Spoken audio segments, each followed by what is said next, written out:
किन किन की तरफ इशारा करूं जो कल तक हमारे जुलूसों में, हमारे जलसों में जिंदाबाद के नारे देते थे और फिर मौका मिलते ही अलायंस के खिलाफ मैदान में उतरे।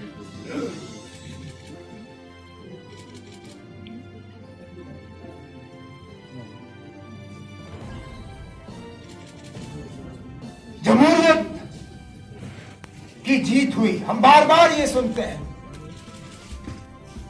कल से टेलीविजन चैनलों पे ये रट लगा, क्योंकि जो लोग ये हजम ही नहीं कर सकते कि पीपल्स अलायंस की जीत हुई,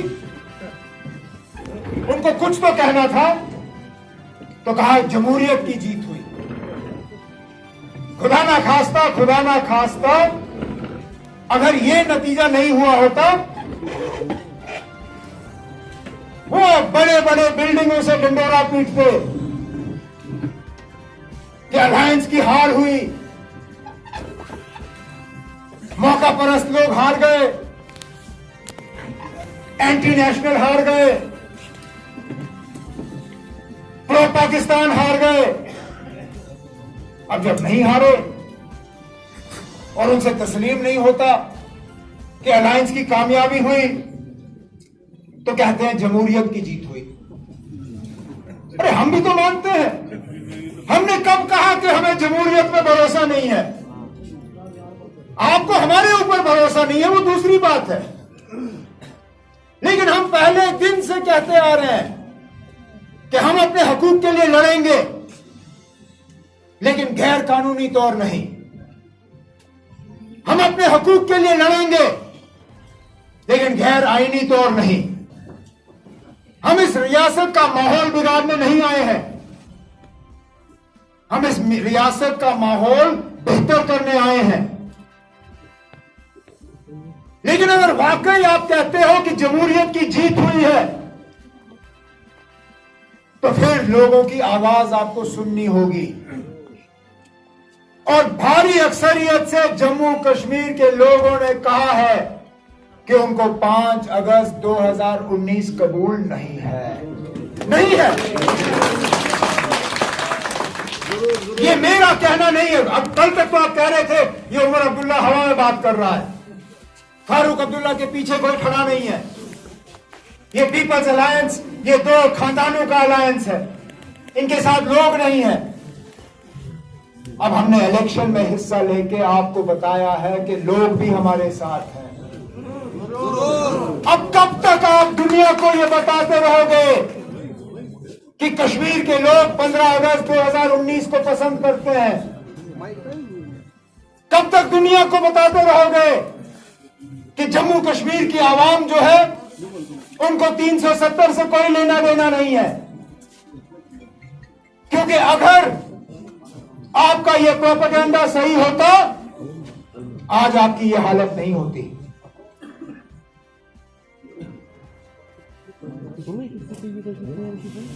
नतीजे आपके सामने हैं। एक वाहिद जमात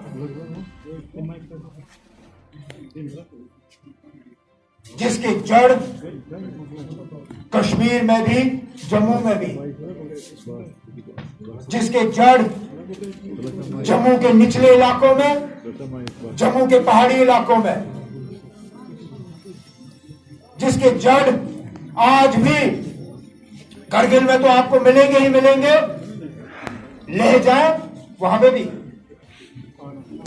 इस इलेक्शन ने साबित किया है कि आप नेशनल कॉन्फ्रेंस के खिलाफ, नेशनल कॉन्फ्रेंस की क़यादत के खिलाफ जो भी हरबे इस्तेमाल करो, जो भी साजिशें रचाए, जो भी प्रोपेगेंडा रचाए,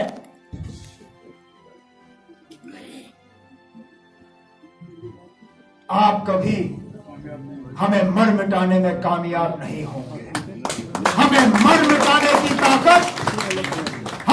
मिटाने की ताकत आपको नहीं दी गई है। हमें मर मिटाने की ताकत सिर्फ और सिर्फ पहले अल्लाह ताला के हाथ में है और फिर उसके बाद यहां पे आवाम के हाथ में है।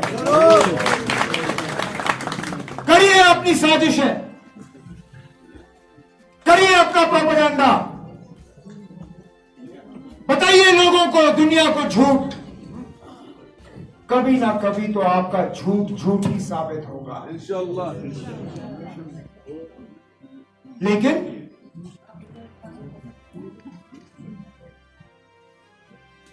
हमें भी मान के चलना होगा कि कुछ जगहों में जमात में कुछ बुनियादी कमजोरियां हैं। कुछ जगहों में जहां हम उम्मीद कर रहे थे कि हम कामयाब होंगे, हम वहां सीट नहीं निकाल पाए। चाहे इसमें कुछ हमारा घमंड हो सकता है, कुछ हमारी लापरवाही हो सकती है, शायद कुछ जगहों पे हम लोगों से तालमेल बनाने में नाकामयाब हुए। अब इस इलेक्शन के बाद, क्योंकि अब अगला इलेक्शन बहुत दूर होगा, जो इस इलेक्शन में बीजेपी की हालत खराब हुई, मुझे नहीं लगता है वो अब जल्दबाजी में असेंबली का इलेक्शन कराएंगे। हालांकि अफसोस, अगर वो जमहूरियत में भरोसा करते तो उन्होंने अभी तक असेंबली का इलेक्शन का ब्यूगल बजाया होता, लेकिन इस शिकस्त के बाद वो शायद इलेक्शन का ब्यूगल नहीं बजाएंगे। तो हमारे पास मौका है जमात को मजबूत करने का, क्योंकि जमात है तो सब कुछ है, अकेले में हम कुछ नहीं है।